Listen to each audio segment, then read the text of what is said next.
太空中的国际空间站在轨道上漂浮，两个俄罗斯的宇航员正在舱外做着常规养护维修。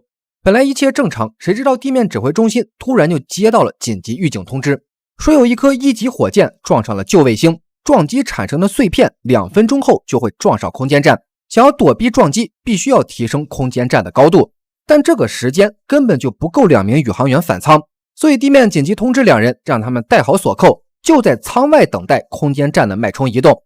此时的奥列格还在机械臂的末端，这个位置没有支撑轴，非常的危险，所以沃林要求他以最快的速度进行转移，彼得则对钓竿进行回收操作，尽量的缩短钓竿伸出的长度。这紧赶慢赶，卫星碎片就来到了面前。地面根据计算10秒后就要发射脉冲，可奥列格还没有移动到安全位置，地面指挥赶紧下令让他扣上安全扣，不要再继续移动了。1 фал закрепил, остался 2. Олег, быстро крепи 2 фал. Надо давать импульсы на столкновение. Стрела пошла. Не завидую. Похоже, все нормально. Делайте.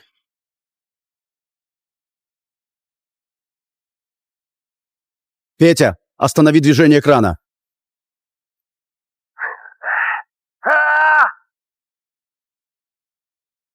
Остановил.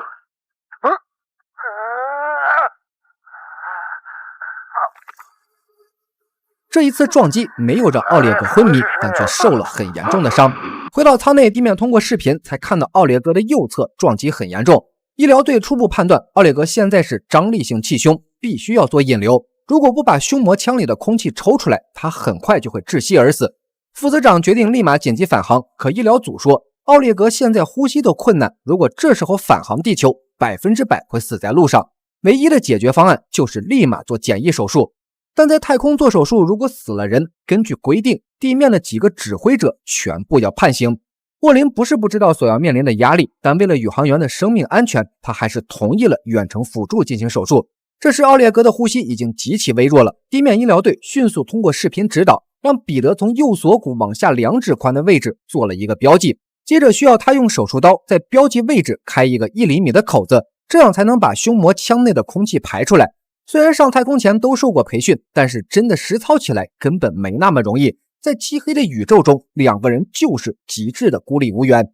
在极大的心理压力下，彼得给奥列格划开了口子，根本就顾不上对方的痛感，他要赶紧把扩张器一口气从切口插到底。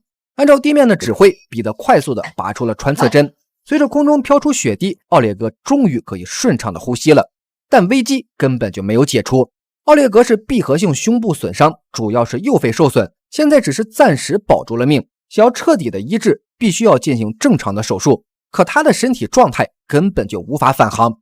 第二天，胸外科专家带着自己的学生就来到了航天局。专家直言不讳地说，想要返航，起码要等奥列格肋骨长好，这个时间不确定，同时还有引发炎症的风险。如果强行返航的话，后果会非常严重。Можете конкретно сказать, какая вероятность, что космонавт при спуске погибнет? Без операции 100%. Простите, вы кто?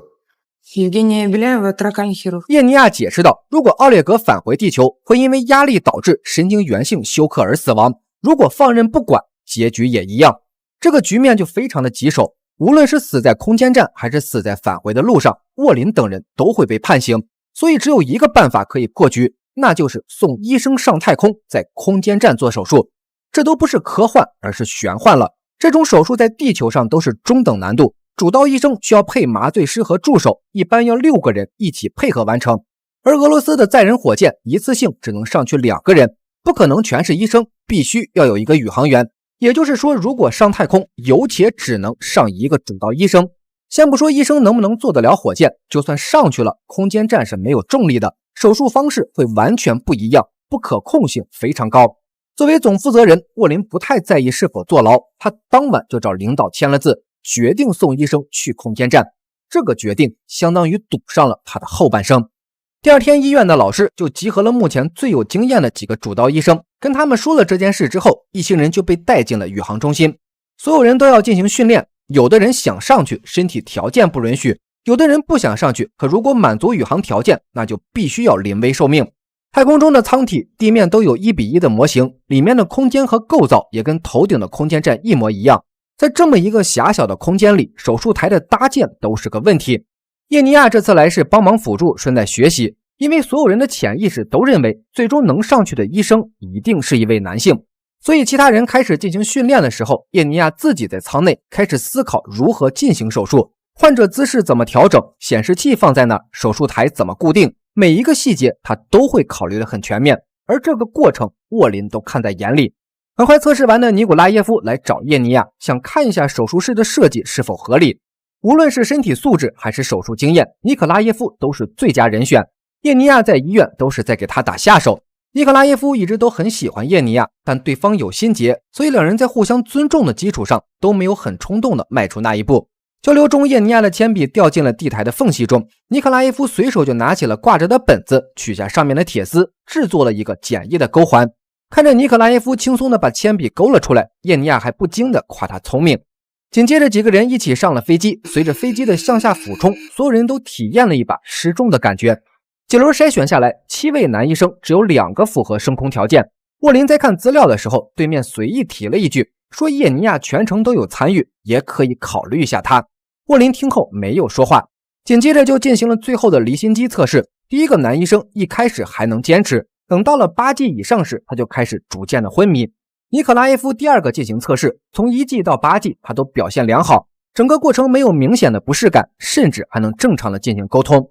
不过等尼可拉耶夫出舱后，沃林找到了一直在旁边的叶尼亚。躺到离心机后，叶尼亚的表现令人惊讶，健康的身体和坚韧的心性让他的测试超过了大多数男性。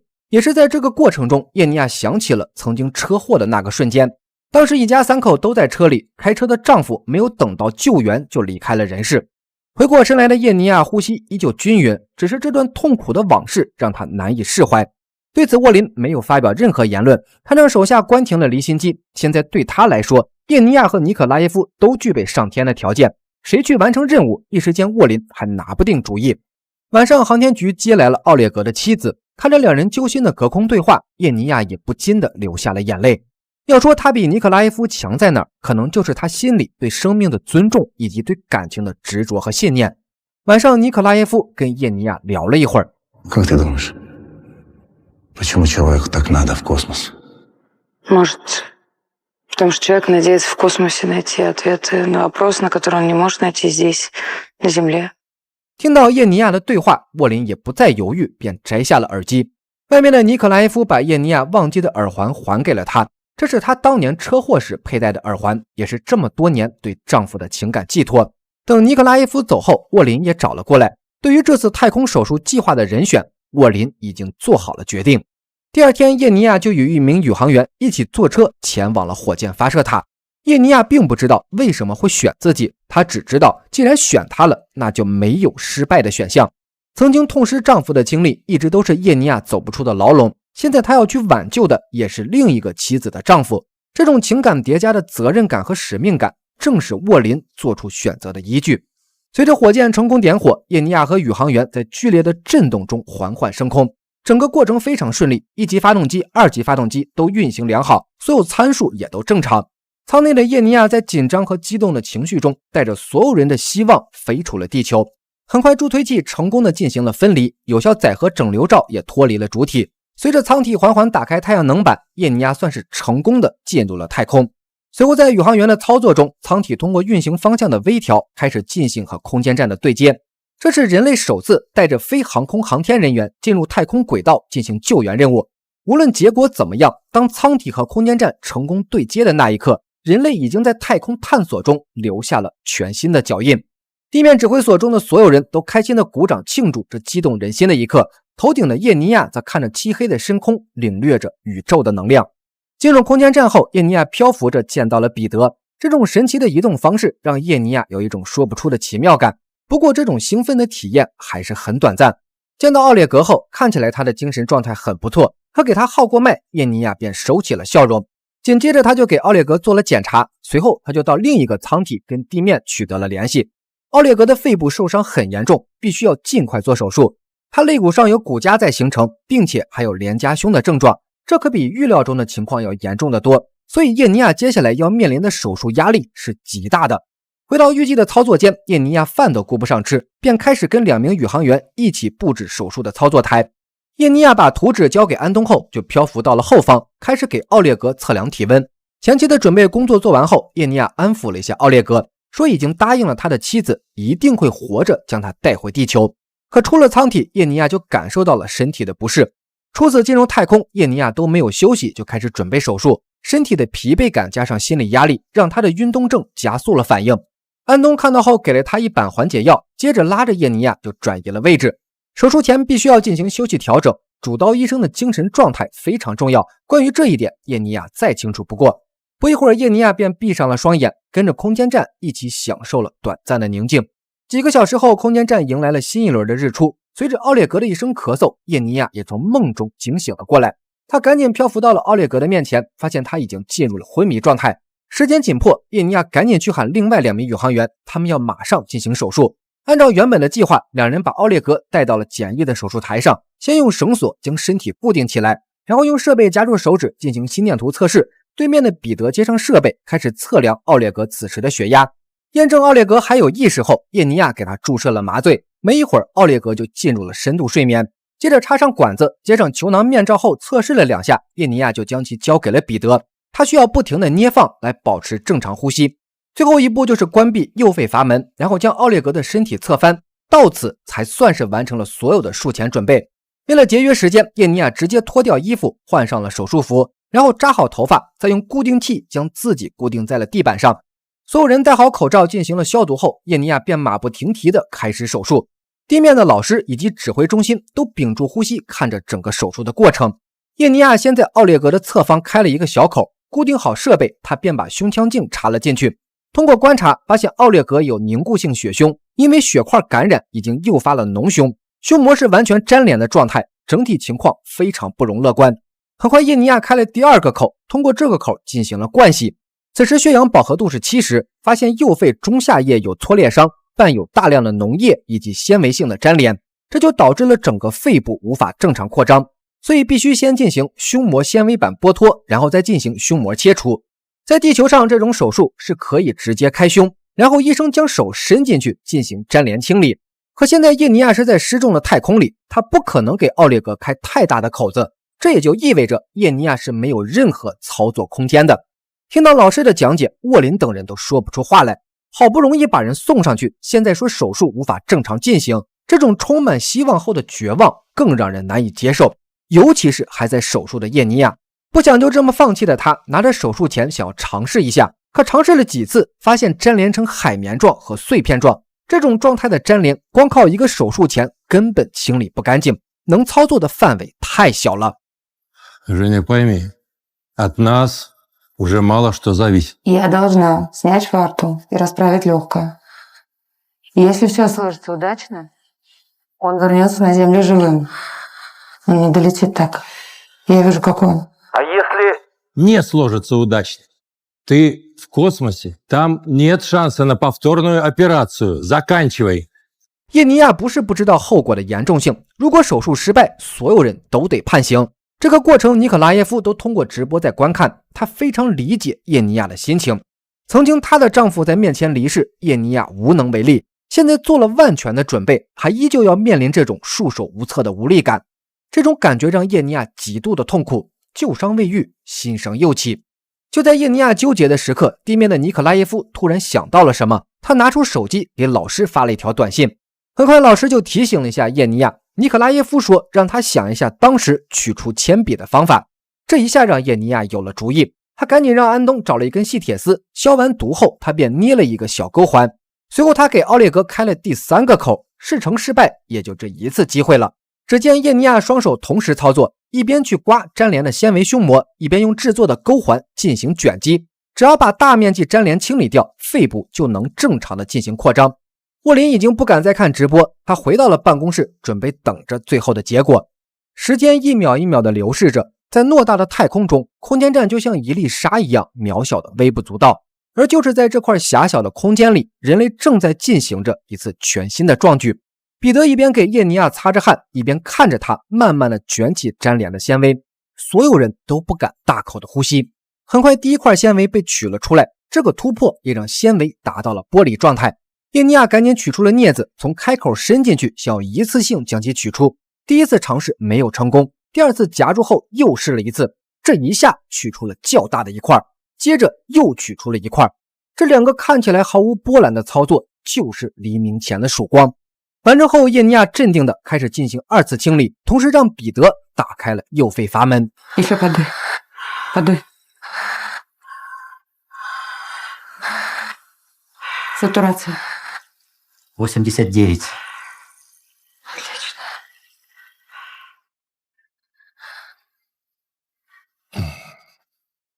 Очень хорошо. Молодец. Теперь зашивай. Антон, готовим дренажную трубку, будем шить. 手术做到这个阶段基本就结束了，大部分的粘连黏膜已经取了出来，只要后面奥列格正常消除炎症，胸腔就可以恢复。这个过程谁也无法干预，只能看奥列格的身体自愈能力。但不管怎么说，叶尼亚都完成了一次史诗级的壮举，地面的沃林等人也算是暂时松了一口气。手术后的叶尼亚独自来到了一个窗口前，享受着阳光带来的温暖。后面的时间里就是奥列格的自愈康复，这个过程具体要多少天不好说，炎症能否消除也是个未知数。如果复发炎症，那奥列格便没有了生还的可能。只是所有人，尤其是叶尼亚，已经做了所能做的一切，剩下的只能听天由命。就这样，在地球上人们的担忧中，以及空间站上几人的期望中，叶尼亚被安东叫醒了过来。他第一时间去找奥列格，以为奥列格的病情发生了恶化。可当他看到对方时，发现奥列格的状态格外的好。Что-то есть так захотелось. Евгения Владимировна, перекусить-то можно?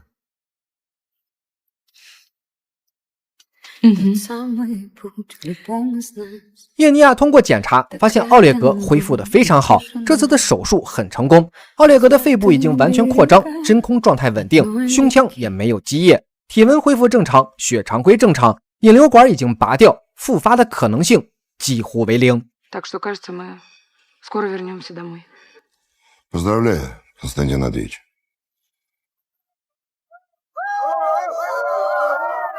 地面上是如释重负的疲惫和欣慰，太空中则是创造奇迹后的一片欢腾。因为返回地球还得几天，几个人为了让叶尼亚好好体验一下太空生活，便带着他玩了起来。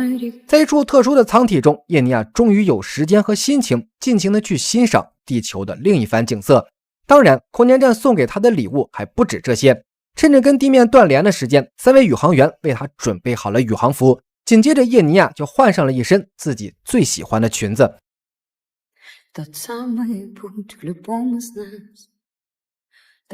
И еще кое-что. Если увидишь яркий свет, это, скорее всего, ангелы. 听了奥列格的话，叶尼亚缓缓地进入了宇航服当中。本身就是天使的他，就这样在宇航员的帮助下走出了空间站。然后在深空的恐惧和紧张中，叶尼亚放开了双手。当他漂浮在这片群星璀璨的银河中时，那道刺眼的天使之光毫不吝啬地覆盖在了叶尼亚的身上。这种充满希望的力量让叶尼亚热泪盈眶。他取出了提前放好的耳钉，将其扔向了远方。在浩渺的宇宙中，大部分空间都是绝望的漆黑，但渺小的人类总能在其中找到那束充满希望的光，而这道光正是来自我们的内心。有拥抱黑暗的勇气，才有拨云见日的能力。真空的环境听不到任何呼唤，但依旧阻挡不了伟大的传递。随着返回舱的成功分离，剧烈的摩擦很快燃起了人类的生命之火。当降落伞打开的那一刻，直升机队和地面装甲车已经到了指定的位置。很快舱体安全落地，里面的叶尼亚两人状态良好。沃林第一时间去看了两人，然后在众人的帮助下将他们接了出来。战斗民族的柔情从来都不需要过多的表达，一切的情感都在无言中浸染着所有人。回到机场后，叶尼亚也基本恢复了行走的能力。搀扶中，沃林将他送上了车，并且告诉他，当初选定人其实是尼可拉耶夫。